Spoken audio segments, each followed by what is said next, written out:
Welcome back to another episode of Naruto Shippuden Ultimate Ninja Blazing. Today, we're continuing this series of PvP team building. I've taken a little bit of time doing this. I know I had one out yesterday, but I just want to hurry up and get this done for everyone. I've taken my sweet ass time and just trying to help you guys out. Anyways, today we're looking at the fourth spot. Your fourth spot's probably your most important spot. Arguably your first spot is. Fourth spot's it depends on how you look at it. But your fourth spot is your one that kind of gets everything going. First spot, of course, is the one you take to go first or second. And your fourth spot is who comes in and does the damage. So we're going to look at the number one guy that you see out there right now. It is going to be CM2 Sasuke, the Body Blazing Awaken unit. He chakra seals. He does quite a bit of damage. He's relatively fast. He has 204, plus he can get another 30, so he's up to 234, and then you can add speed pills to him. He's squishy now. He only has 28,000 health, so you do have to mind that. But the upside is he has not jutsu, but chakra sealing, which is going to work wonders, especially when he goes, you go first, for example, you swap him in, he comes in, chakra seals 2 people, does quite a bit of damage, and then your next guy can come in and either A, do some damage, or B, kill. So, one thing you look out for is this man. To me, that's my ideal number 4 person. I've been playing around with some other ones, and I'll get into that in just a minute, but really, he's too versatile for what he does, and he's too good for what he does. So for me, that's your number 4 guy right there. If you don't have this unit, I'm sorry. I know everyone dislikes this unit / loves this unit, so it's one of those love-hate things. Another one you see a lot of in that 4th spot right now, and I know this man's everywhere. It's because he's so good. Is CM2, it's not CM2, is Sage of Six Paths Sasuke. Why he's so good is he can come in, if he's duped out, then he has 4 chakra. So he comes in, immediately hits 2 people, slips them up, and then you can bring in some like Utataka to come in and then kill whoever you want. So it's an instant kill. So that's a really good thing. Plus he knocks back. Plus he does decent damage. He will do, 11k neutral damage, where Sasuke does 14k neutral damage. He does like 21, 22k damage to a heart unit.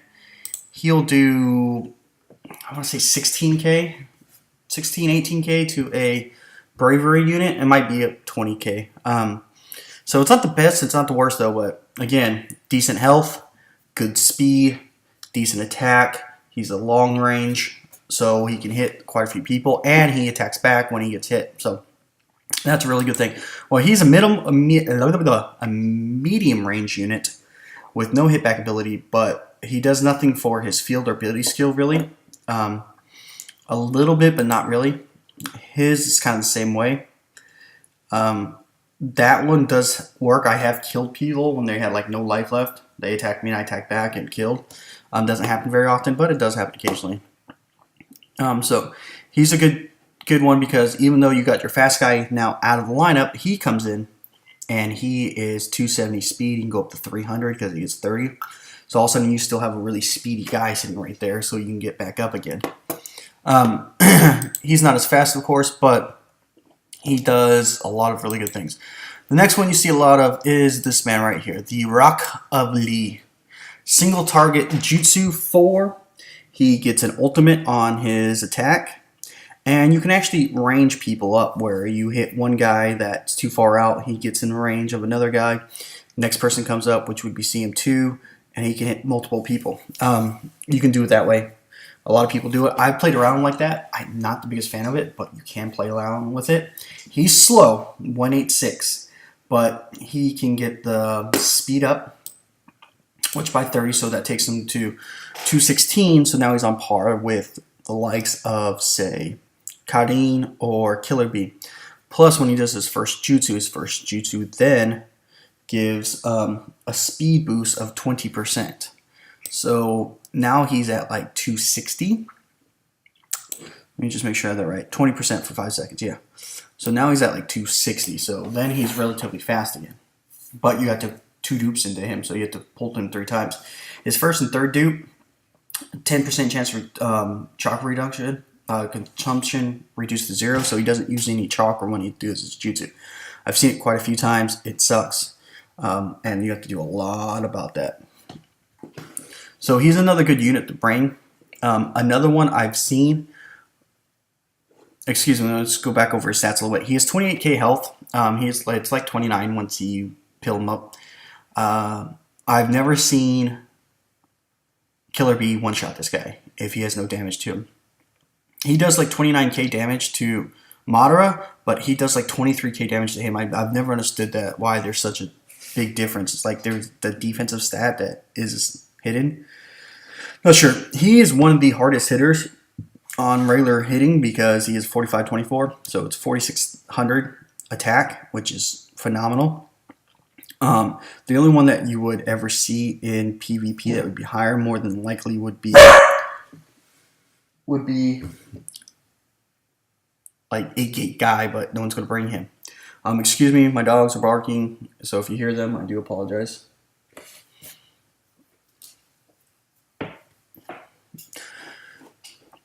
Moving on to Naruto. I have seen him in the first lot, not very often. The reason for that is because reasons. They're trying to get the dodge, and they're trying to get him back up so he can one-shot and still work some other stuff. I don't know why I've seen him there, but I have, so that is an option you can run. It's not the best option. Not a fan of this option, but it's something. He has average health, speed, it's okay. And he hits really, really hard. So, another unit you can bring in there, especially if I'm duped out. He doesn't take any wisdom damage, really. It's 40% minus, so, you know. And he's synced with another bravery unit, he gets another 20%, so it's like a 60%. So, I mean, that's easily attained. It's easily done. So, that's one guy you've seen occasionally. This guy, for lower teams that don't have the Blazing Bash units, I've seen him quite a bit. You put in someone really fast, and you just hope you can bring this guy back up. Like Haku, Minato, the OG Gara. I've seen plenty of times that they put him in the 4th spot there and just run with it. And when they run with it, and they're just hoping that he gets back up. Once he gets back up, he's going to do a lot of damage. He has a 30 times multiplier on his ultimate, on his regular jutsu. It is a 8 times attack, and he immobilizes for 1 turn for 60% chance. He's really, really good. If you have his 3rd dupe, it's 1 extra turn, so that would be 2. So, I mean, realistically, you could see some people with that. 184 is slow, just like the Rock Lee was. I think they're the same. No, he's 186. Okay. I know me personally, my Obito, I dumped 30 pills into him. He's 214, so he's right there on par with Karin and Killer Bee. And then if you have the Rock Lee, he's on par with them speed-wise. So he can get back up. It's not a complete disadvantage. You've seen other people like, say, Takasasuke, Sasori. They're just super slow. And he's slow, but he is not going to be a complete hindrance. He's a hindrance, but not a complete hindrance. So, and he has 47k health. He can tank like no tomorrow. He can take 3 jutsus, no problem, and still be alive, as long as it's not all by heart enemies. He'll take an attack by Rock Lee, 27k, and still have, you know, another 20k, no problem. So, I mean, he can definitely tank. His speed sucks, but, you know, it is what it is. But he hits really hard and he can mobilize. So that's why he's there in that spot. He is a crit rate boost. And I didn't go over the other ones, and I'll go over them real quick. There's a slight shift to the meta. You've seen a little bit. It's not all about defense and dodging anymore. Damage reduction has been a big one. You've seen that a lot. But you've also seen a little bit of a shift to boosting crit rate or boosting attack like Rock Lee does. It's not something that people go out of their way to do, but they add it to the unit and go, hey, you know what? If that happens, great. And so you start seeing crits a little bit more often, especially on a jutsu. You know, that's a death sentence there for you. So that's something you really, you know, it's an extra perk. It's not something you're hoping for, not something that you expect to happen. But if it does, you're like, great, and you're just trying to enhance that just a little tiny bit more. I went over those guys, and then Naruto's dodge. Okay, so I went over those. Those are the those 5 guys that are you see most of the time. Let me know who you have in that 4th slot. Like I said before, I've done several people, but it's been since this man came out. It's been him and him only. Like I said, I played around with Rock Lee a little bit back and forth. I prefer him there, honestly. And then Rock Lee's in the 5th spot. I'll get in the 5th spot a little bit later, but that's gonna be the video. It's such an important spot. You need to get off on the right foot. You need to get those jutsus off, your ultimates stack up, and just constantly do jutsus. So that's kind of the goal, is constantly doing a jutsu, constantly getting an ultimate, constantly feeding chakra to the next person. So just an endless cycle of jutsus. But hope you guys enjoyed the video. Any questions, concerns, comments, leave them down below. Other than that, you guys take care, and I will see you on the flip.